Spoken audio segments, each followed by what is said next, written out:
do something bad to us, we are going to do things to you that have never been done before.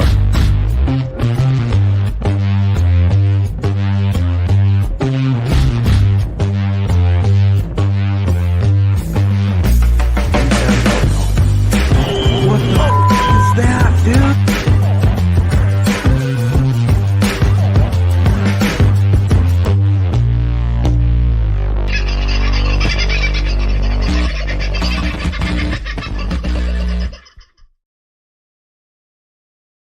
Well, howdy, folks. How are you? This very fine. Well, it hasn't been very fine, if I'm honest. Tuesday. It started out a little bit wet this morning around here, which sort of put paid, I thought, to appeared. The sun came out, things dried up. We got a few things done, which worked out quite well. And then the rain came back with a vengeance. So that sent me off on a little journey back onto the pad with the vibrating machine. Well, it was a fun 2 hours this afternoon. Did you see the little live from earlier today? Of course, it is the time of year where you see snakes getting around. I know some people are very uncomfortable with snakes. You prefer to see a dead snake than any snake at all. I'm not that way. And neither, thankfully, is the guy who found this little bloke who was wandering across the roads that we showcased in that video earlier today. It is the time of year now where the snakes are going to start to wake up. They've been hibernating through winter, or they just curl up, have a good sleep, stay out of the way. But sort of from September, late September through October, they really start getting on the move because it's the time of year for snakes. And this little bloke today, who wasn't so little, he was probably 1.5 meters long, he was looking for the baby plovers who've been living around a dam that we have here on the property. And mum and dad plover were very loud and very protective. They'd spotted this thing coming. But anyway, Dwayne picked it up and we've relocated it to a wood pile that it will no doubt really enjoy, because there's all sorts of things living in that wood pile that I'm sure it'll be able to feed on. So for those of you that are a bit queasy about snakes, don't go and watch the video that we put up earlier today. But please, if you do come across one, always be aware that unless you have experience, and many of you don't, at identifying snakes, let alone handling snakes, then the best thing you can do when you're confronted with finding one, because trust me, he's not looking for you, and I know you're not looking for him or for it, and you're both scared of each other. The thing is, the snake is as scared of you, if not more scared of you, than you are of it. Just imagine what you look like from the snake's perspective. It's lying down there at ground level, looking up at you, big feet, boots, implements of destruction and war. And all he's trying to do is get over to a little bit of water where he might be able to find a frog for breakfast. So if you come across a python, they're pretty easy to identify. Venomous snakes generally are easily identified, broadly speaking, but going into the specifics of species is a little bit difficult. Some will tell you, oh yeah, venomous snakes all have a diamond-shaped head, or all have a flat nose, or all have big scales over their eyes, and there is all those sorts of things that can help you identify. Keelback snakes, for instance, are going to be coming out now. And if you've got pool, soldiers might come and get a drink at different times of the day. If you have a creek, this is where keelbacks love to live, because they're a very aquatic snake, and named a keelback because they have lines running down their body that acts like a keel in a boat, and then makes them very good swimmers. Whoops, bashing microphones. So not poisonous, do make a bit of a stink when you pick them up, but they're not venomous to us as such. They are venomous, but they're not venomous to us. But I would counsel you folks, don't handle them. I know there are plenty of blokes in barbecue shorts and thongs and stubbies in hand who come across a snake at a barbecue and say, "Oh, I'll look after it, kids. Don't worry about this," and they get tagged by an eastern brown. Now, unless you are a licensed handler and catcher of eastern brown snakes, can I suggest that you stay away from them? An eastern brown snake can bite you 6 times a second. Okay? Be like being hit by a machine gun. Whack, whack, whack, whack, whack. Very quick. Now, Gold Coast snake catcher mate of mine, Tony Harrison, got tagged by an eastern brown, I think for the 3rd time last snake season. Just pure fluke. He handles these snakes all day, every day. And there was one slight break in his concentration or whatever happened. The snake managed to get back on him and tagged him in the arm. Now, because Tony had been hit by an eastern brown snake twice before, I believe, he's had so much anti-venom put into him, or anti-venin, whatever you want to call it, in his previous 2 eastern brown bites, that he's no longer able to have it. So this time, he had to live through, or not, the experience of an eastern brown bite. Now, Reptile Relocations or Tony Harrison on Facebook, you can go and have a look at what they do. He and his wife Brooke are amazing. They've got a slew of snake catchers up and down the east coast of Queensland that are sort of all helping out each other. And they will travel a long distance to save a snake, folks, as long as you don't mind paying to have it saved. And of course, I know there are a lot of people who don't want to pay to save a snake. Well, then if you don't want to pay to save a snake, don't panic, right? Unless it's inside your house. And I have been lucky enough to find them inside houses, under fridges, under dishwashing machines, under washing machines. They get in behind your... Well, I'm probably scaring some of you. I won't go into it. But they can get in. If you leave doors open, they're going to get in. It's that simple. If you've got them around and they're following a mouse that might be around, then odds are they're going to follow it to wherever it goes. And if that's inside your house, it's inside your house. So I would call a snake catcher. If you find one inside your house, call a snake catcher. Don't go and handle them.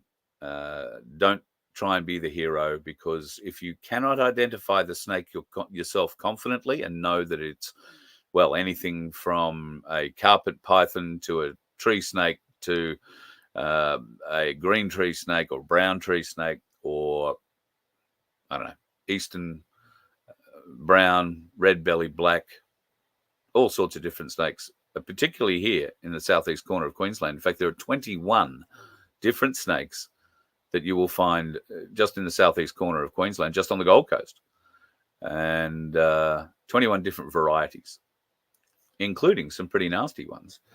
There is a certain section of the Gold Coast hinterland. It's not very large, but a certain section of the Gold Coast hinterland that has death adders. And I filmed one of those once striking a mouse. 1/25th of a second is from a resting snake hitting the mouse and back resting again. And then it just waited and watched for the mouse to die and went over and ate it. Interesting times. I'll get off the snakes. G'day, Tim. Nice to see you first in tonight, mate. I hope things are going well. And that meeting that you got coming up in October, mate, I'm sure things will get sorted there with a bit of luck. What's going on here, Stu? I haven't seen...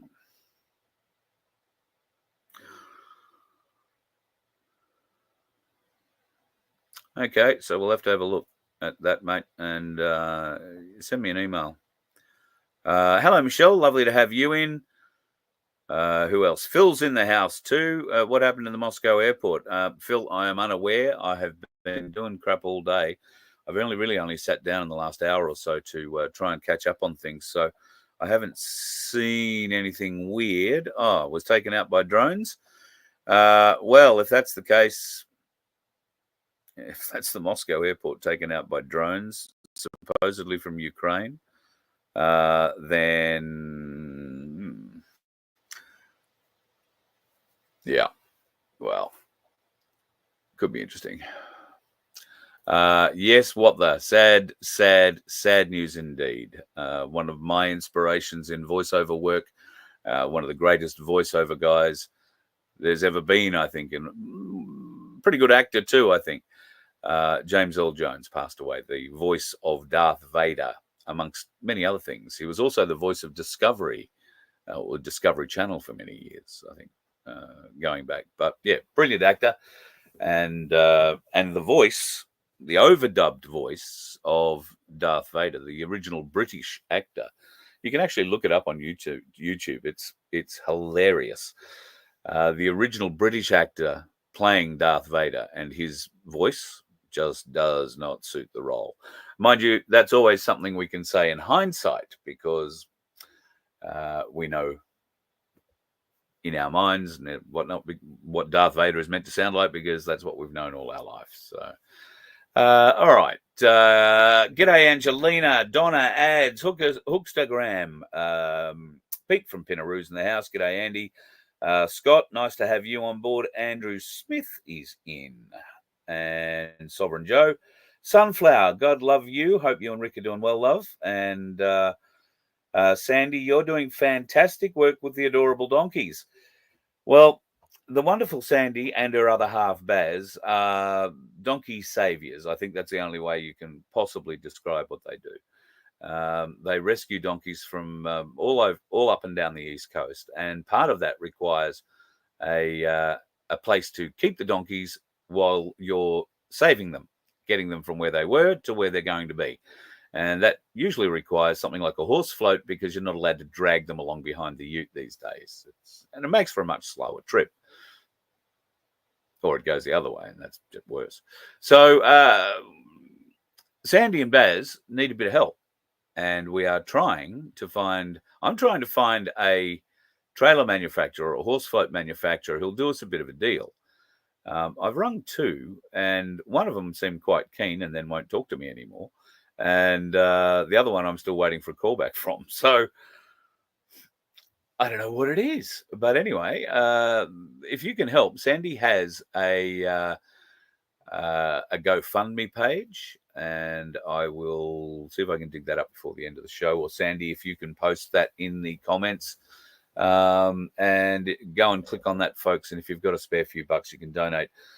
These donkey saving floats don't come cheap. This one needs to be for donkeys as such rather than horses, because they can put more donkeys in there than they can horses, donkeys being a bit smaller. So I believe the one they're trying to put together will be able to house up to sort of 4, 5, or 6 of them. But that requires things to be welded in appropriate places, and I suppose bins and feed and I don't know, whatever has to go into a horse float. I should get Sandy on for a bit of an interview. She can tell us all about it. Be prepared, Sandy. I might give you a call. All right. I shall get out of the chat and get into a little bit of what's going on in the world. Now, I have to tell you, I threw this up the other day. More than 40% of the Aboriginal population are identity frauds, according to an Indigenous leader. Now, we know that there has been some significant issues going forward with being able to identify as a First Nations person. The problem has been nobody in the First Nations business has been standing up saying anything about it. Well, now, can I tell you, there is a lovely lady from Western Australia whose name is Madison King. She's taking over TikTok with truth.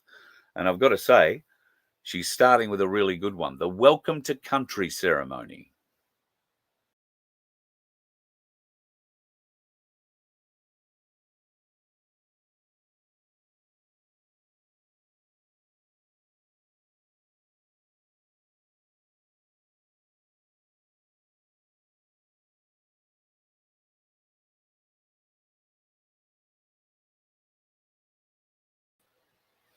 I'm not sure whether or not you're hearing that.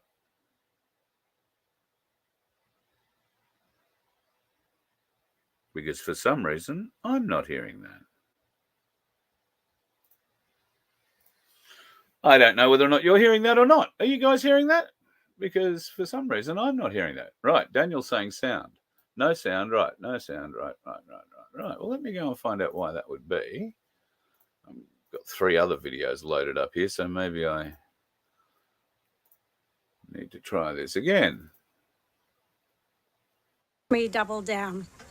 See, Richard Wally and Ernie Dingo started this when they were inviting our New Zealand brothers from New Zealand, the Maori mob. So the thing is, they couldn't compete with New Zealand, so they had to make up bullshit. First and foremost, there was never any smoking ceremony for anybody.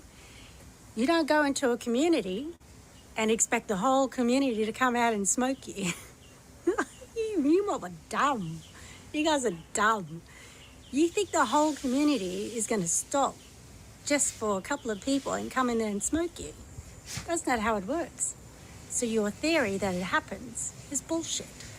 Secondly, smoking is about bringing in spirits or getting rid of them. Either way, it's about spirits.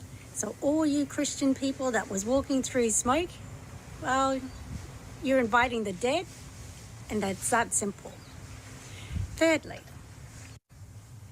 when, this is the disappointment with the old people that sat around and did nothing.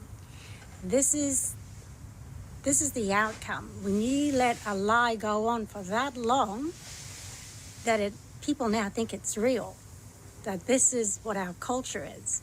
Now it's just for entertainment. You look at all these people that go into boxing rings clapping sticks.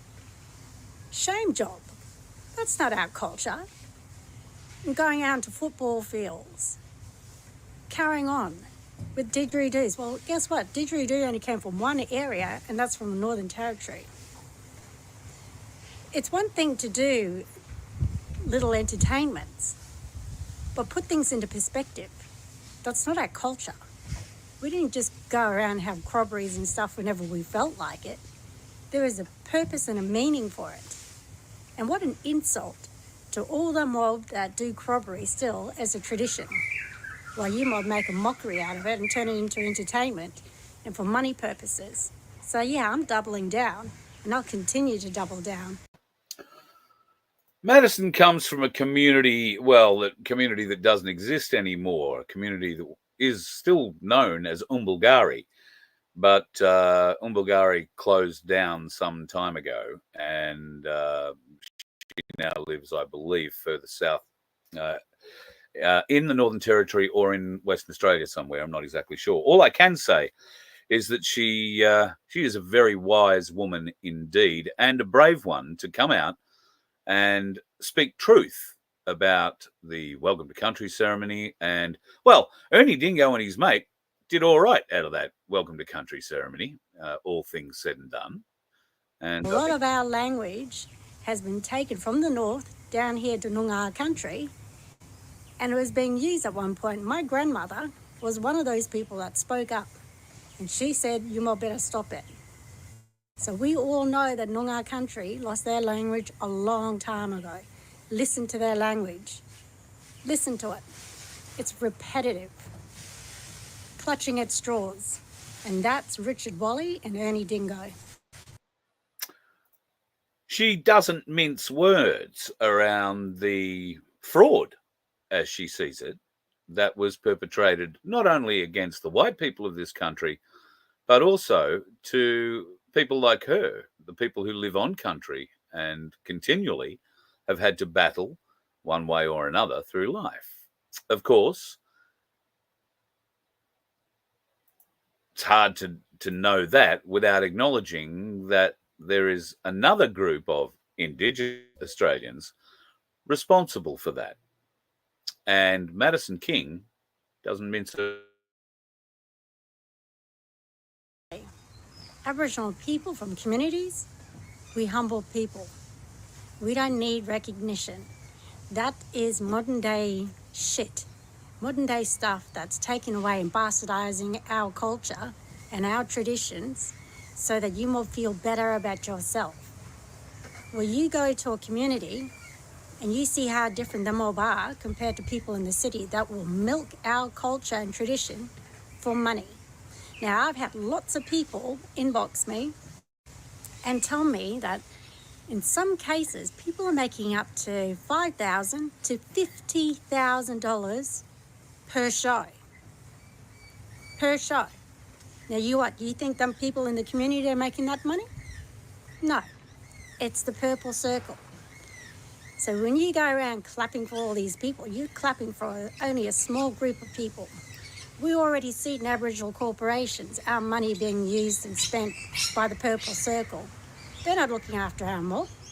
So spare me the bullshit and watch me keep talking.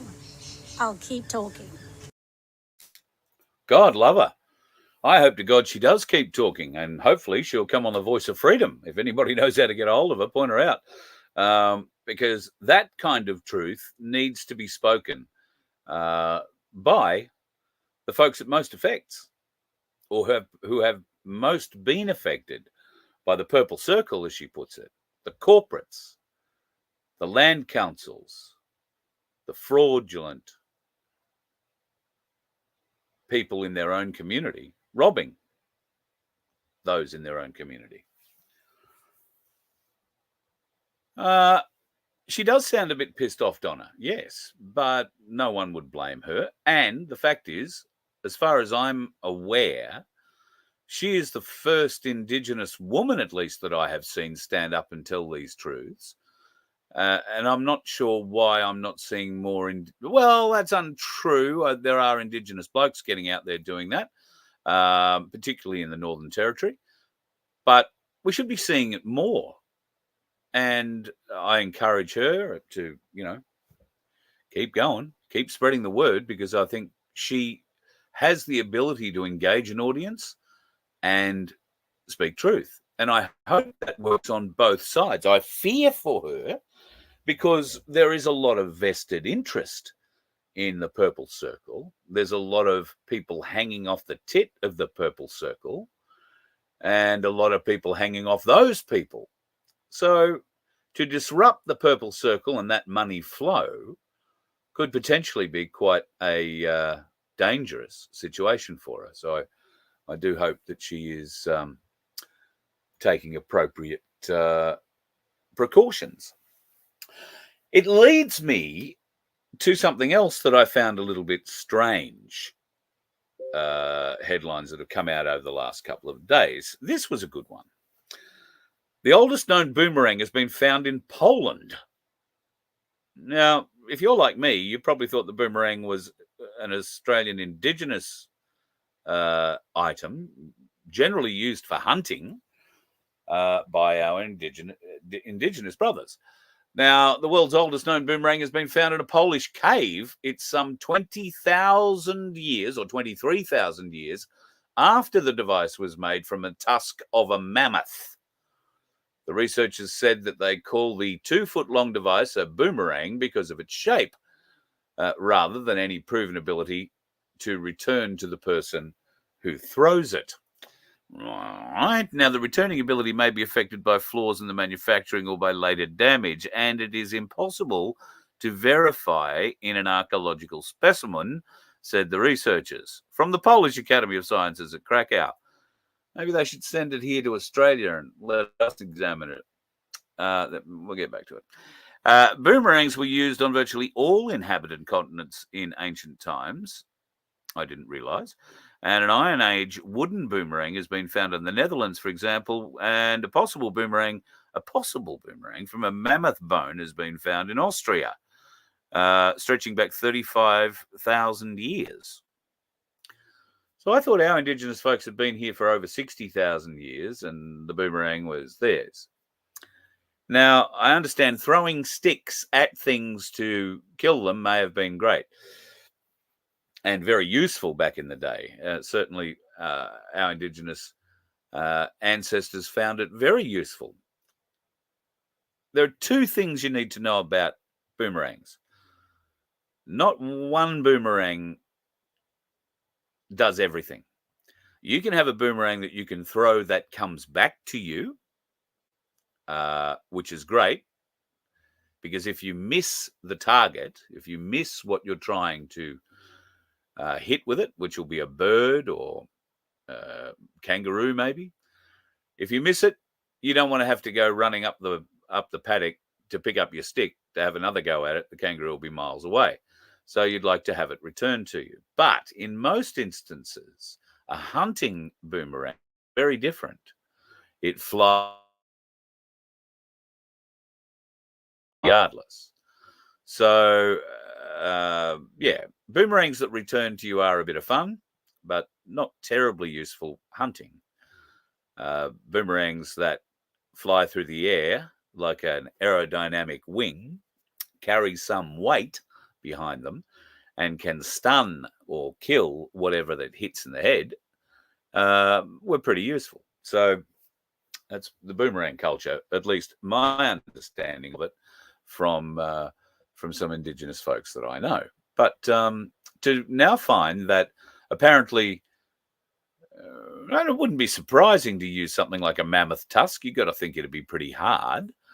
However, it would need to be split in half, and I think they're reaching for straws. Anyway, I thought it was interesting, given everything else that we're talking about tonight with Indigenous, that the Polish are now claiming the oldest boomerang in the world. Here's something else that happened. The CDC has withdrawn support for PCR tests. Now, that has been on the list of things in the US that many citizens there have had to suffer because the emergency laws enabling them to stick a pointed stick up your snoz and tickle your brain were still in place. Now, that obviously isn't happening here in Australia anymore, so it's nice to see that the Yanks are finally catching up. And weird it is that it's taking so long there, although we might get to find out why that is in the very near future. We've spoken about AI on this program quite a lot. We've had a bit of fun with it making songs, and in fact, a bit of serious fun with it making songs with Tim's great little number, still gaining lots of views on the YouTube channel, and I think Rod Cullerton is playing it at just about every one of his meetings and events and speaking engagements, and I think in anything that he's putting online too. So good luck. But AI, well, how far can it go? Well, the UK are going to find out.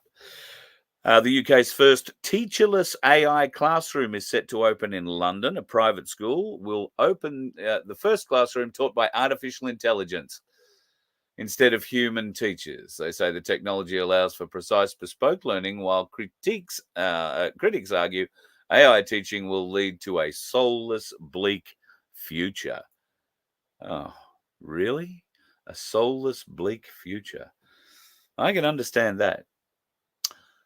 My question is, if you are going to have AI teachers,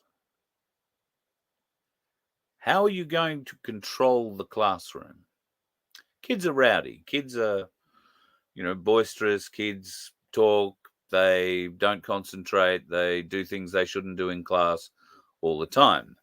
A live teacher, worth their salt, usually catches that and tries to bring them all back into line and doesn't create too many dramas out of it. What happens when the eye on the wall above the screen that's teaching your child decides it's lost control and has to regain control of the class? Exactly how does that work?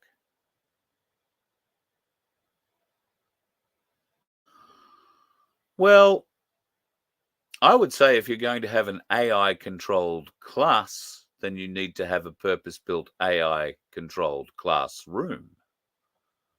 And that would mean that you could secure the child to the desk if you had to.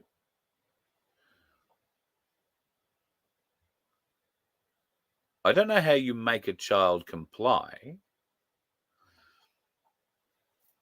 See, many of you, along with me, would remember the days of corporal punishment in school, getting the cuts. 6 of the best. Did you get them on the hand? I'd like to say hello to Jim Sawyer, my grade 6 teacher. The first time I had ever seen anyone get the cuts in anger. I was in grade 5, I think. And he was very good. He had this nice brown, I still remember it, brown leather belt that was about 2 inches thick. It was about a little bit under 2 feet long. And you'd hold your hands out in front, and he would stand in front of you, and he would literally whip the skin off your forearms. 3 each hand. Whack, whack, whack. And that was if you'd done something really, really, really bad. And then I went to boarding school where they had a cane, which thankfully I never experienced. And we had Roger. Roger was around the waist of one of the priests. That priest happened to be controlling the dorms at night and patrolling them quietly. He knew where every creaky board was and how to avoid them. He could walk silently through that place like you wouldn't believe.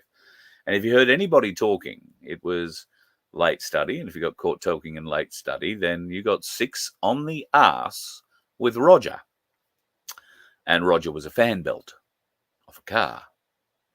I got 6 off the arse of Roger one night. And you could pour water down the tracks it left across my bum. Made it very uncomfortable to sit down for many, many days. But I don't know how we got onto that. All right. More serious things. Telegram are going to stop their encryption, peer-to-peer encryption service.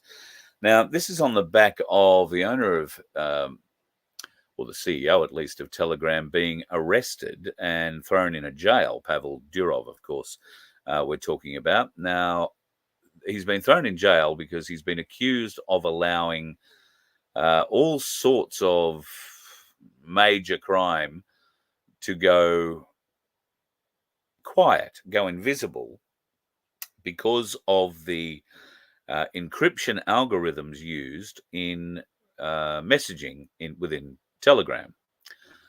So now, very quietly, Telegram have turned that off, probably at the insistence of Pavel, who is being pressured by those who have him in custody.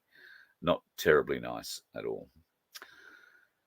I haven't spoken to anybody in America. I did try yesterday and today to see if I could confirm this bit of news, but I don't have any real reason to doubt it at this stage.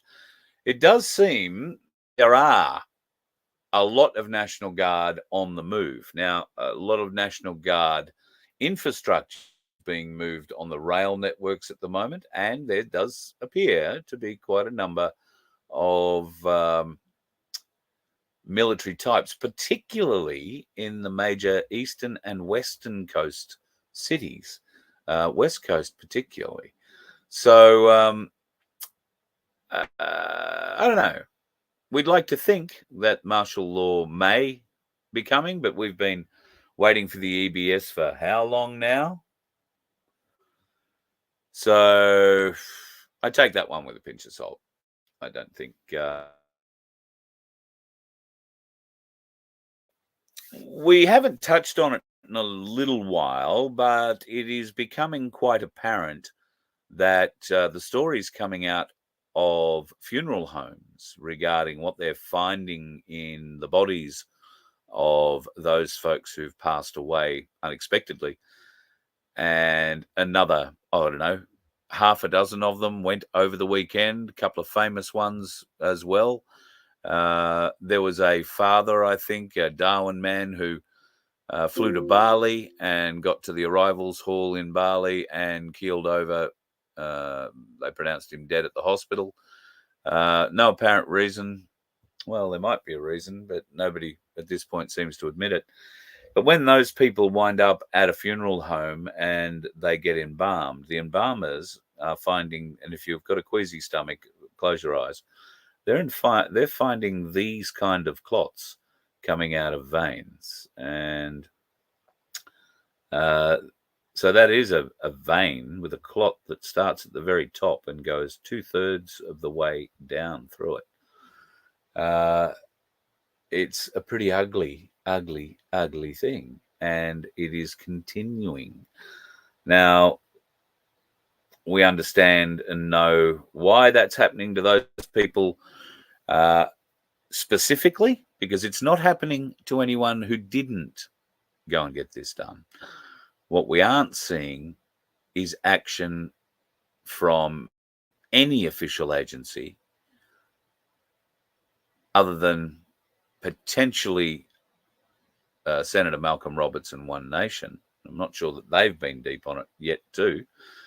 But we're seeing nobody trying to find out why this is happening, why all of a sudden funeral homes are pulling out blood clots that are, 10 inches to 2 feet long, depending on what artery they're coming out of and how big it is. We've got to start pressuring for an inquiry, but who? Who do we pressure?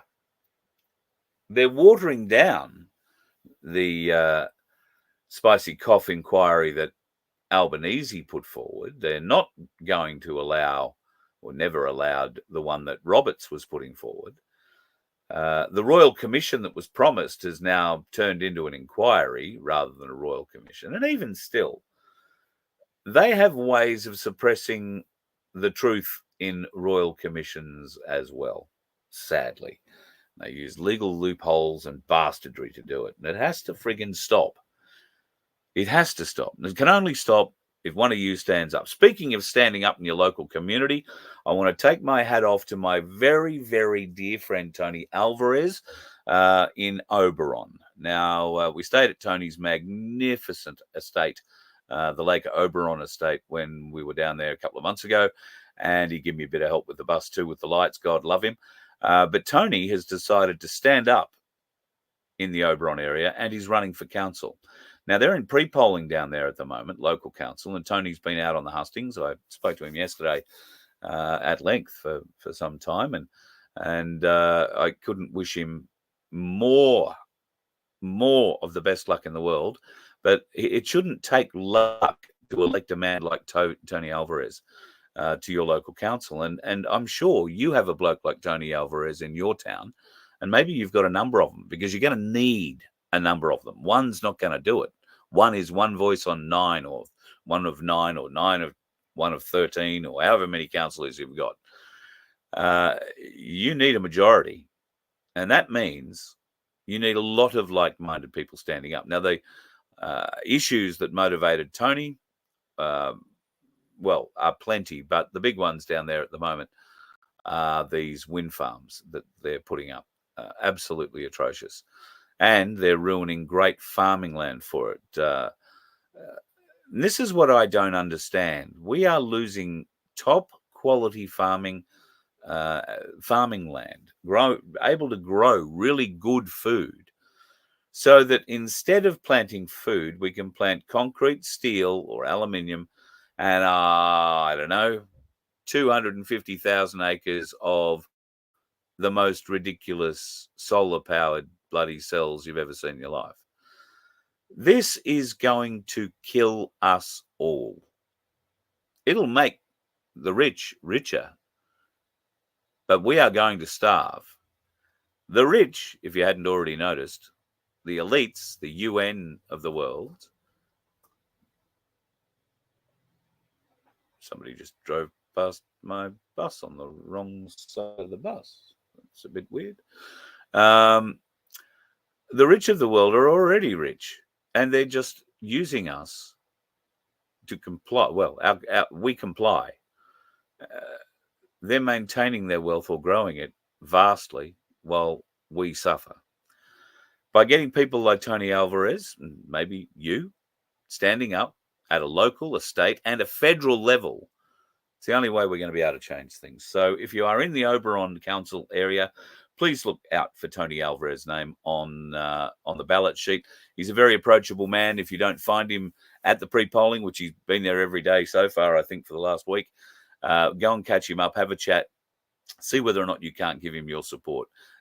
You'll find that it will be very, very, he's a wonderful human being. And get up, folks. You need to be doing this in your area too. You really do. How's this piece of work? Oh, my God. Has there ever been a more obvious way of showing that not only is the sport, I say that in inverted commas, of breakdancing a joke, but the people who run the sport of breakdancing are either corrupt, inept, or absolutely stupid to award Reagan #1 worldwide breaker status. #1. Now, she didn't come last in the Olympics. Many people said, oh, she came last, she came last. She didn't come last. There was one other person behind her. They were disqualified. She didn't get a point in the Olympics. The people that won the gold, the lady that won the gold, the lady that won the silver, and the lady that won the bronze were not included in any of the world rankings at all. Funnily enough. At all. Did not appear. I'm not sure that the first 15 best breakers in the world appeared at all in this list, because you've got to assume that all of them were at the Olympics and beat Reagan soundly, dominantly, embarrassingly. And now the mainstream media keep throwing this distraction up for us to feast on. The little trip around Europe after the Olympics were to take a cruise with Richard Branson and By George, or whatever he is. And she has the pictures to prove it. Did a little interview spot with Branson on the boat. And that'd be exactly the boat, the place to do it, where anything goes on the Virgin boats, essentially. And I do mean anything. So anyway, Reagan, #1 world breaker, #1 embarrassment to the nation at this point in time. I think we should look on something that I think has a little more truth to it than Reagan being the #1 breaker in the world. Medbeds coming to our place near you, well, maybe soon. Introducing the Celestial Medbed Pod. Now, this is a multifaceted healing solution combining cellular response, ozone, negative ion, and vibrational therapies with far infrared heating for a comprehensive wellness experience. This sounds like something I would really like to try. This state-of-the-art pod features a terahertz mattress to enhance cellular communication, alongside customizable comfort with music connectivity via Bluetooth or USB. Discover innovative health benefits with graphene heating and chromotherapy, alongside gyromagnetic therapy for relaxation and recovery. Enjoy therapeutic acoustic sounds and grounding benefits during your sessions, all within this single efficient unit. The Celestial Medbed Pod is your personal retreat for personal wellness, relaxation, and holistic healing, designed to rejuvenate both body and mind. Called the Backstar, maybe 7. Where can you buy it? Where can you see it? Where can you get it? No knowledge of that just yet. Unaware. Don't know what's going on. So I don't know how we best view that. Skeptically? Maybe. I do believe medbed technology is available. Whether it's available on the earth, I'm not completely sure. But I do believe there is that sort of technology available. And frequency healing. I have done a lot of research into frequency and vibrational healing. Vibration frequency is exceptionally important, and I believe can disintegrate cells if you know the right frequency to hit. I've wanted to find a frequency generator and start playing, but there are a great many frequencies that you can play in, and I have been advised that if I don't really know what I'm doing, I can do a great deal of damage as well as a great deal of good. So I've backed away from that thought just a little bit. But if you're into it and you know more about it than me, and that wouldn't be hard, and it's something you want to experiment with, I'd love to come and be part of that with you, and we can film that and show just what frequency and vibration can do. And there are some great examples of experiments we could do, I suppose. But I know there are many of you who used Rife machines, and some in particular. Margie, God love you. I hope you're okay after your surgery. Margie had limited benefit with her Rife machine, but now she's, I think she's been actually gone back to it and had some limited benefit from it. She has also tried a great many other techniques to try and ease her pains, and has had some pretty solid, respectful results with frequency and vibration. So I think it was Margie that had that. I might be wrong. I'll stop talking about that, and she'll start saying, "Carl, you're an idiot." That wasn't me. But Margie, I know you were in hospital for surgery recently. I think you'll probably be home by now. I should give you a call. But God love you. I hope all that is going down well. Let me have a look at what else I've got floating around in here. There were a couple of interesting videos that popped up recently. One that sadly is probably going to be more prevalent in the UK and Europe. However, at the rate we seem to be getting immigrants coming into this country without proper backgrounding, we're probably going to wind up seeing these being offered to us through your nearest menswear or fine ladies wear store in the near future.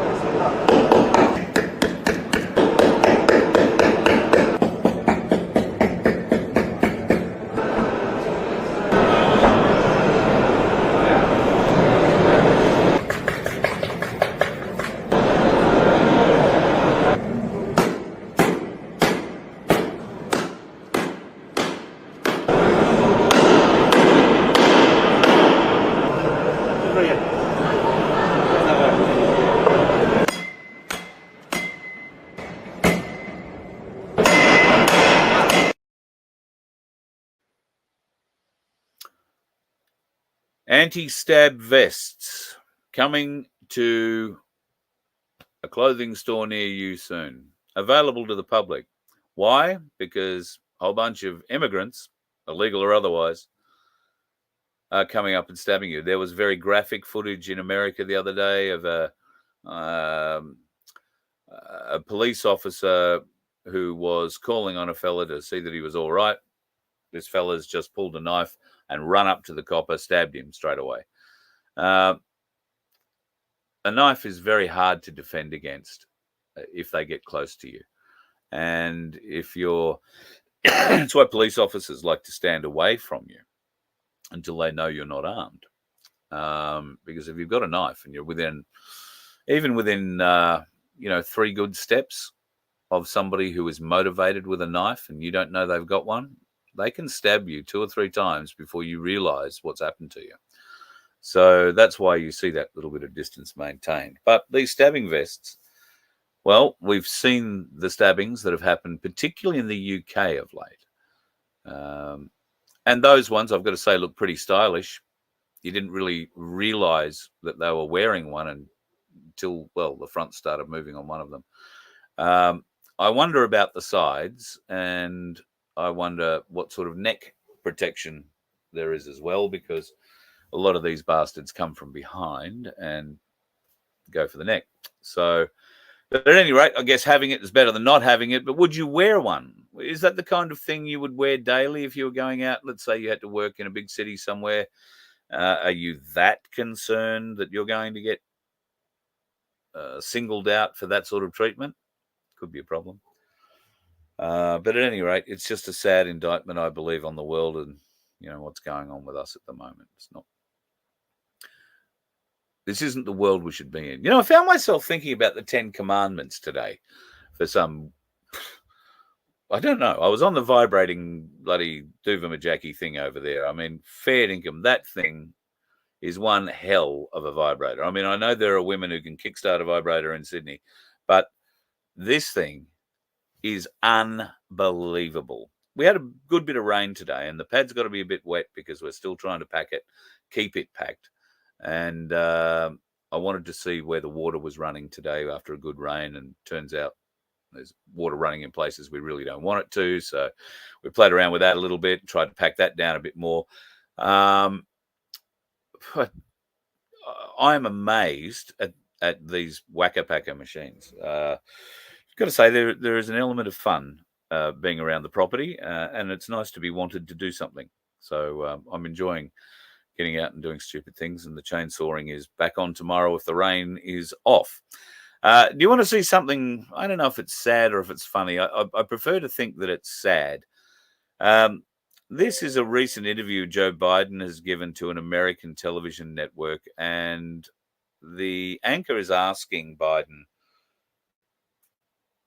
to afford an investigation into the University of Delaware the same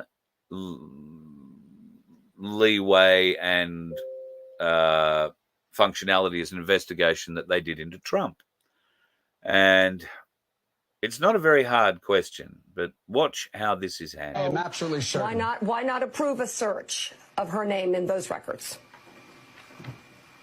Approve a search of her name?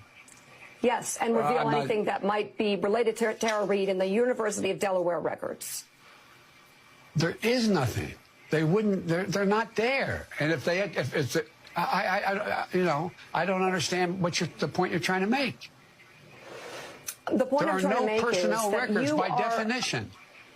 The point I'm trying to make is that you are approving and actually calling for a search of the National Archives records of anything pertaining to Tara Reid. I'm asking why not do the same in the University of Delaware records, which have raised questions because they were supposed to be revealed to the public and then they were sealed for a longer period of time. Why not do it for both sets of records? Because the material in the University of Delaware has no personnel files, and but it does have a lot of confidential conversations that I had with the president about a particular issue, that I had with the heads of state of other places, that would not be something that would be revealed while I was in public office or while I was seeking public office. It just stands to reason. To the best of my knowledge, no one else has done that either. I'm just talking about her name, not anybody else in those records. A search for that.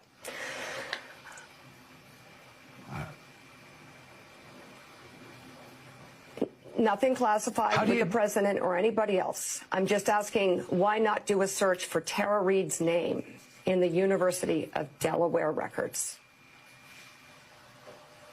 Look, I mean, who does that search? The University of Delaware. Perhaps you set up a commission that can do it. I don't know. Whatever is the fairest way to create the most transparency. Well, look, Mika, she said she filed a report. She has her employment records still. She said she refiled a report.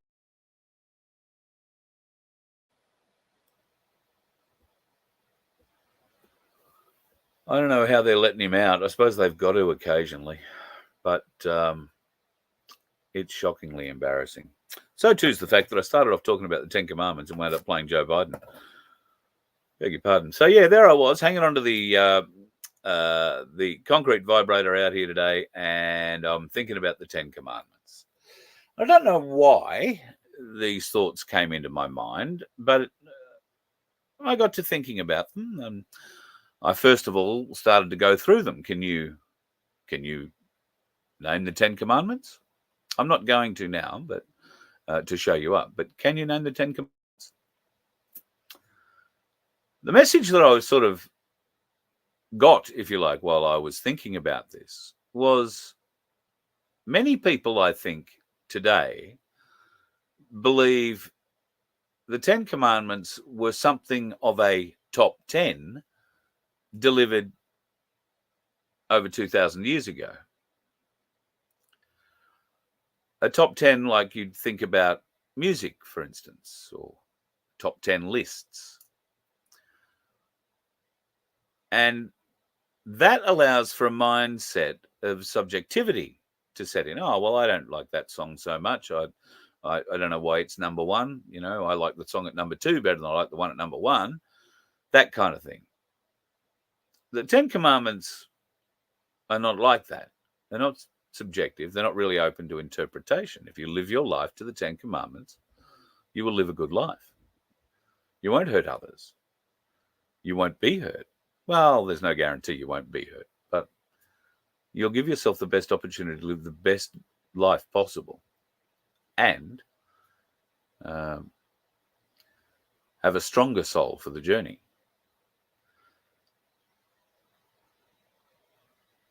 I guess this partly, because I'm not one to really talk about religious things or the Ten Commandments, but I guess this probably came back to me because at some stage of the last couple of days, the Ten Commandments came up somewhere in conversation. And I remember at the time thinking, oh, gee, that's a bit odd, the way that the conversation went. And so today, I guess the message that I want to say about the Ten Commandments is they're not delivered as the number 1 reason or the number 10 reason. They're not delivered in any order. They are all as important as each other. You follow them all as best you can. There is no order to follow them in. You don't get more points for following number 1, less for following number 10. You need to follow them all equally. So rather than viewing, and I think a lot of people today view everything regarding the Bible skeptically, I think what they should be doing, those skeptics of the Bible, maybe should be looking into what's happening in Iraq and Iran at the moment with some archaeological discoveries. The King Og, the grave of King Og has been discovered. The grave of King Og may sound a bit strange. Have you ever heard of Og? A cartoon character or something like that. But in antiquity, King Og was the last of the giants. And what have they found? Well, they found a bed that's 14 foot long and 9 feet wide. They've found a grave with a body that's over 11 feet tall, has a very large head,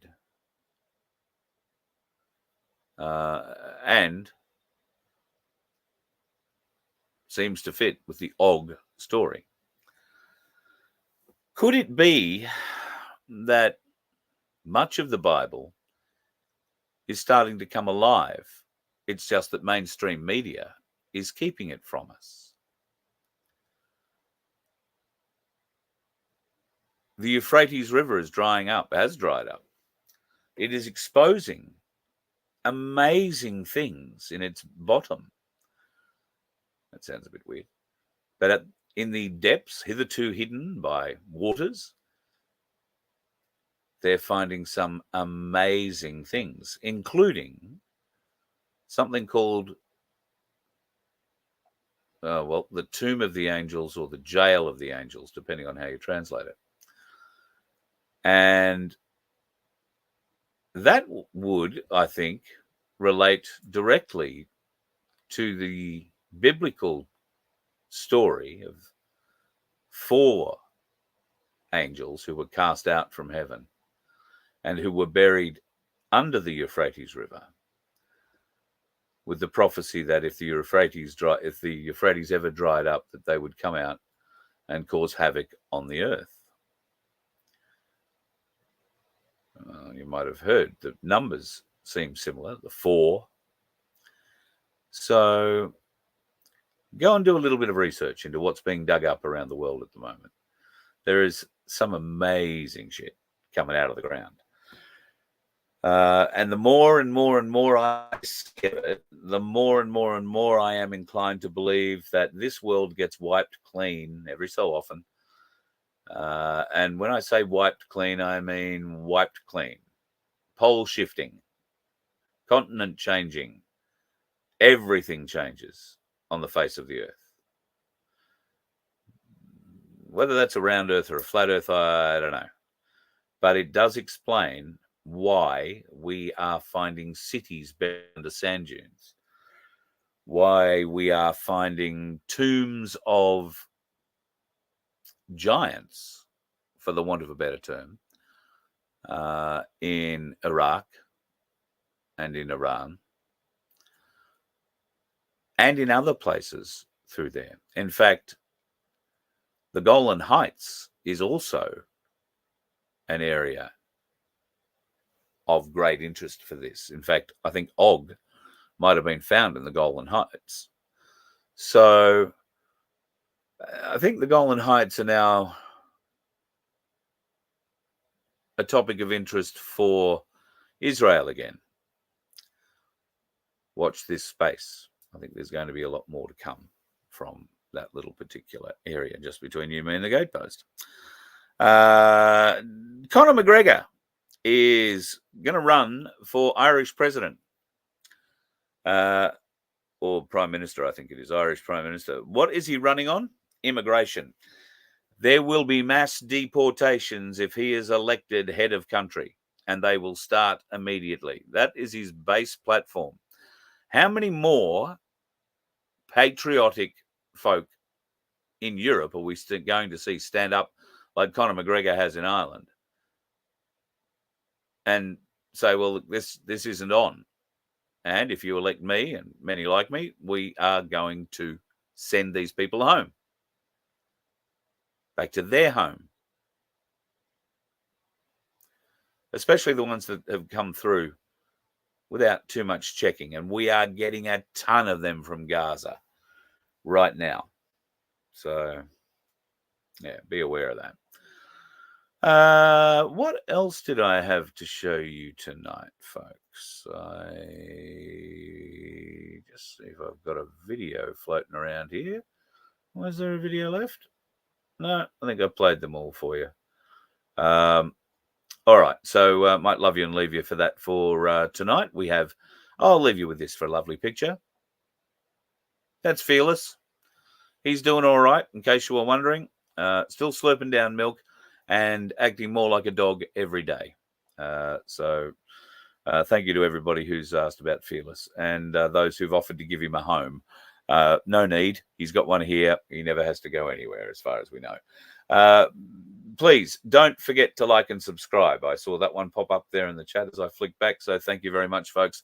We can always do with your help. If you'd like to be a member, we'd love you to be one. $1.25 a week from as little as, or you can make a donation at vofhq.com. I haven't spoken to Vince in the last couple of days, but I am planning on catching with him hopefully tomorrow if he's awake.